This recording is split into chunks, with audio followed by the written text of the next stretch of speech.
Strategy use చేస్తే తప్ప business చేయలేము అనేసి ఇందుకే అంటారేమో. చూడండి, నేను స్విగ్గీలో అయితే ఆనియన్, వెరిగర్, టమాటో అయితే ఆర్డర్ పెట్టాను. ఒక బాక్స్ కనిపించింది, ఏందబ్బా హోలీ స్పెషల్ ఏమన్నా ఇచ్చారేమో అనేసి ఓపెన్ చేస్తాను.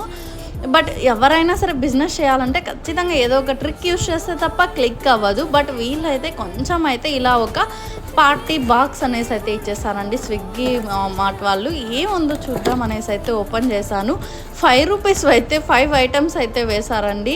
ఒక మిక్చర్ అండ్ కుర్కురే, ఒక చాక్లెట్ అండ్ ఒక బ్రెడ్ లాగా స్వీట్ ఏదో సంథింగ్ ఉందండి. ఇంకా బిస్కెట్ ప్యాకెట్, ఒక పర్క్ అయితే చూడండి 5 ఐటమ్స్ అయితే ఇచ్చేసారు. నేనైతే ఇంతవరకు టేస్ట్ చేయలేదు. ఓకే, ఇంటికి వెళ్దాం అనుకుంటున్నాను. ఆ స్నాక్స్ కింద అయితే ఇవి మంచిగా యూస్ అవుతాయిలే అనుకునేసి అయితే సైలెంట్ అయిపోయానండి. చూడండి, ఎవరైనా సరే బిజినెస్ చేయాలంటే ఖచ్చితంగా ఏదో ఒక స్ట్రాటజీ యూస్ చేస్తేనే అండి. ఇలానేమో మేబీ అందుకే వీళ్ళు యూస్ చేశారు. ఇదైతే జస్ట్ మీతో షేర్ చేసుకున్నాను. అయితే షేర్ చేసుకున్నాను. Bye guys.